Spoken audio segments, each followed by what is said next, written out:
12 साल से पड़ा हुआ, किसी को 14 साल से पड़ा हुआ है, अभी रजिस्ट्रेशन नहीं हो पाया। रजिस्ट्रेशन की तमाम प्रक्रिया है, उन प्रक्रिया को पूरा करना पड़ेगा। पहली प्रक्रिया यही है कि नेम प्लेट, बैनर, झंडा, बैनर और सब कुछ, ये पहली प्रक्रिया है। दूसरी प्रक्रिया है एनजीओ रजिस्ट्रेशन की, तीसरी प्रक्रिया रजिस्ट्रेशन की और कमेटियों का रजिस्ट्रेशन की। उसमें टाइम भी लगना है, पैसा भी लगना है, और ये जो कमेटियां बनाई गई इनके हलफनामे लगने हैं, तमाम चीजें और भी होनी है, जो यहाँ मैं उसको बताना बड़ा लंबा हो जाएगा मामला। काम हो रहा है लेकिन सुस्त रफ्तार में हो रहा है।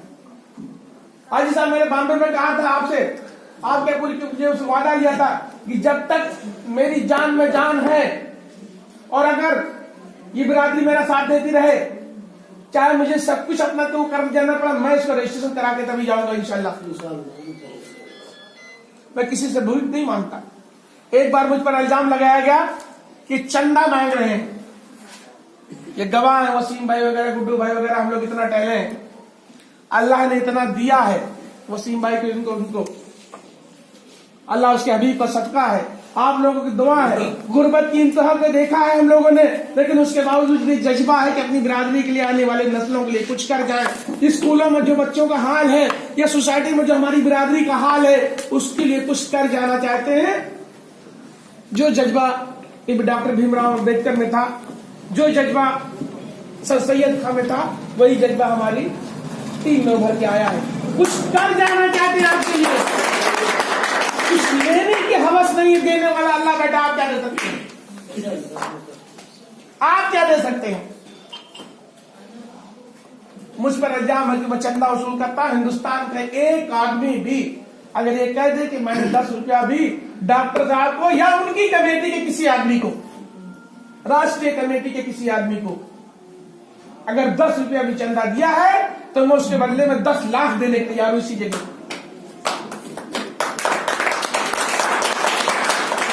चंदे से काम नहीं है, चंदा लूंगा, डंके की चोट पे कहता हूँ, लेकिन उस वक्त लूंगा जब इस चीज की आने वाली नस्ल के लिए कोई ऐसा काम करके जाना हो जो रहती दुनिया तक रहे, उसके लिए चंदा मांगूंगा। चंदा मांगूंगा उस वक्त मांगूंगा जब इनको एसपी, डीएम, कलेक्टर और इंजीनियर बनाना होगा, तो मांगूंगा।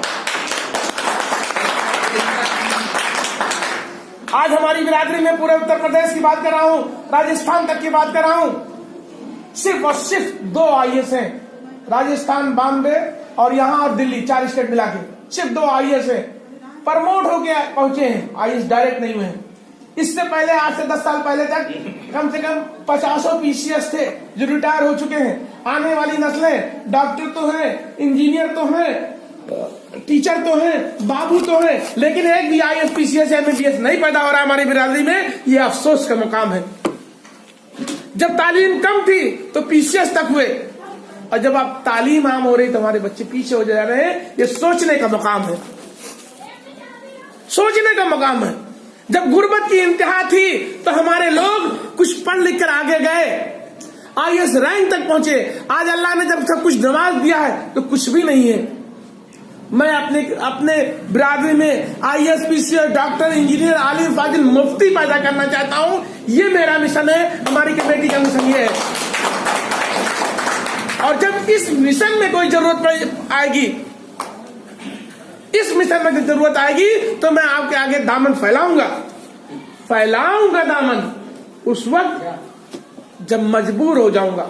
अभी तो हाजी शकील साहब जैसे लोग मौजूद हैं, कभी भी इनकी जेब निकाल के जो है, या बैठे हुए अकील साहब बैठे हुए हैं, कभी भी इनके 1 लाख 2 लाख निकाल सकता हूँ, 4 लाख निकाल सकता हूँ।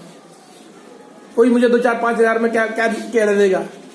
अल्हम्दुलिल्लाह इतनी हैसियत है वसीम भाई की कि जो है अभी चंदा मांगने की जरूरत ना पड़े। बहरहाल आगे बढ़ता हूँ। बात तो आगे बढ़ाने से पहले चाहता हूँ ये हूँ, कहीं ना कहीं हर आदमी में छोटी मोटी परेशानियां हैं, आपस में मनमुटाव है, कहीं ना कहीं हर जगह है, आप ही क्या नहीं है। लेकिन मसले का हल आप ही कर सकते हो, हम नहीं कर सकते। हम आपके बीच में एक रास्ता बना सकते हैं। माचिस आग जला सकती है, चूल्हा जला सकती, खाना नहीं बना सकती। खाना बनाना आप ही को है। हम आपका सहयोग कर सकते हैं, रास्ता आपको बनाना है। थोड़े बड़े मसले हैं, छोटे मोटे मसले हैं, जब आमने सामने बैठोगे मीटिंगें बराबर होंगी, नहीं कहना चाहिए थोड़ा तल्ख हो जाऊंगा, बात तल्खी तक पहुंच जाएगी। जब आप मुझे मजबूत करोगे तो ही मैं कुछ कर पाऊंगा। अभी तक तो आपने मुझे मजबूत ही नहीं किया, मैं आपके लिए क्या कर सकता हूं? क्या कर सकता हूं?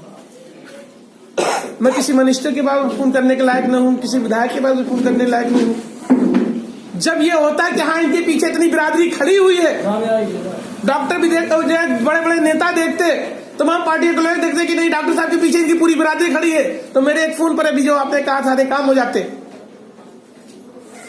मेरे एक फोन पर सारे काम हो जाते।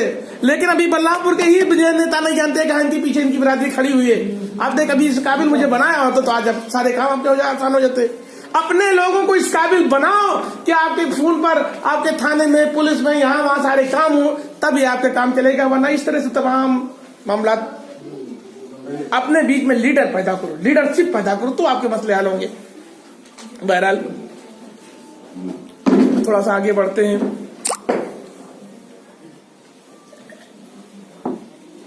मुख्तसर, चूंकि मेरा ख्याल है ज्यादा रात हो रही है, तो बात शुरू करता हूं। शिजरे पे आता हूं। मसूदी में ही लेकर आया था, यही मैं लेकर आया था। मसूदी एक अच्छा शिजरा था, लेकिन उस पर आलिमों की उंगली उठ गई कि शिजरे मर्द से बनते हैं। शिजरा हजरत आदम अलैहिस्सलाम से बना, और उसके बाद तूफान नूह आया। तूफान नूह के बाद जो शिजरा बना वो हजरत नूह अलैहिस्सलाम के बेटों से बना। यानी शिजरा मर्द से बना, औरत से नहीं बना। उस वक्त मुझे अपने स्टेप को वापस लेना पड़ा। मैं रिसर्च कर रहा था, डूबते को तिनके का सहारा चाहिए था। मेरे बच्चों को मोची ना कहा जाए, तमाम गालियां ना दी जाए। फिल्मों में तक जो है आ चुका है उल्टा सीधा कहते हुए। मसूदी लेकर आया, लेकिन आलिमों को जब उंगली उठ गई तो वहां पर मैं बैक हो गया। मैं हमेशा आलिमों की इज्जत करता हूँ, हमेशा कुरान हदीस वाला आदमी हूँ। मैं बेवजह की बात नहीं कर सकता। मुसलमान हूँ, मरना है आखिर में। जब उन्होंने कहा कि नहीं ये शिजरा मर्द से होना चाहिए, शिजरा हजरत आदम अलैहिस्सलाम से बना, माई हवा से नहीं बना, कम बैक होना पड़ा। यहिया का शिजरा लेकर आया। हजरत यहिया अलैहिस्सलाम जूतियां बनाते थे, जूतियों की तिजारत करते थे, लेकिन कुछ लोगों ने इसका विरोध किया कि नहीं ये हमारे जो है आका नामदार सल्लल्लाहु अलैहि वसल्लम के उससे उम्मत होना चाहिए, यानी उम्मती मोहम्मदिया से होना चाहिए। उसके बाद मैंने तमाम जगह कितना खर्च किया ये मैं जानता हूँ, कितनी रातें मैंने जलाई हैं ये मैं जानता हूँ, कितने लोगों को मैंने परेशान किया है ये मैं जानता हूँ, कितने प्रोफेसरों से, कितने मुफ्ताने कराम से मैंने रुजू किया है ये मैं जानता हूँ। मैं आपको दर्द बताने नहीं आया हूँ। फिर भी लोग कहते हैं कि क्यों कर रहे हैं, क्या वजह है, क्या मकसद है, इनका फायदा क्या है। अरे अगर यही सोच लेते सर सैयद तो इतनी बड़ी यूनिवर्सिटी न बन पाती। सर सैयद ने ख्वाब देखा था, बुनियाद डाली थी, बाद के लोगों ने उसको तैयार किया है। यूनिवर्सिटी सर सैयद तैयार करके नहीं गए, बाद के लोगों ने तैयार किया है। अम्बेडकर ने ख्वाब देखा, संविधान बनाए, लेकिन सब कुछ अम्बेडकर ने नहीं किया, बाद के लोगों ने किया। मैंने ख्वाब देखा है, आने वाली नस्लें कुछ कर गुजरेंगी।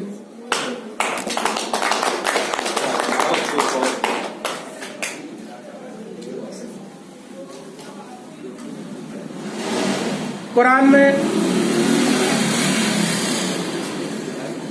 सूरह हुजरात आयत नंबर 13 सफा नंबर 46 या 47 पर कुरान में अल्लाह ताला सूरह हुजरात में फरमाता है कि ऐ लोगों, हमने तुम्हें एक मर्द और एक औरत से पैदा किया। हमने तुम्हें एक मर्द और एक औरत से पैदा किया, उसके बाद तुम्हें खानदान और कबीलों में बांटा ताकि तुम एक दूसरे को शिनाख्त कर सको। जनाबे वाला कुरान में अल्लाह ताला फरमाता है सूरह हुजरात में कि हमने तुम्हें एक मर्द एक औरत से पैदा किया, फिर तुम्हें खानदान और कबीलों में बांटा ताकि तुम एक दूसरे को शिनाख्त कर सको। यानी हम खानदान और कबीले वाले हैं। अल्लाह ने हमको खानदान और कबीलों में पैदा किया, यानी हम खानदान और कबीले वाले हैं। हम अपने खानदान और कबीले की शिनाख्त खो चुके हैं, मगर हम मंसूब कभी भी किसी से और कहीं भी हो सकते हैं। मंसूबियत की कोई शक नहीं, कोई दीनी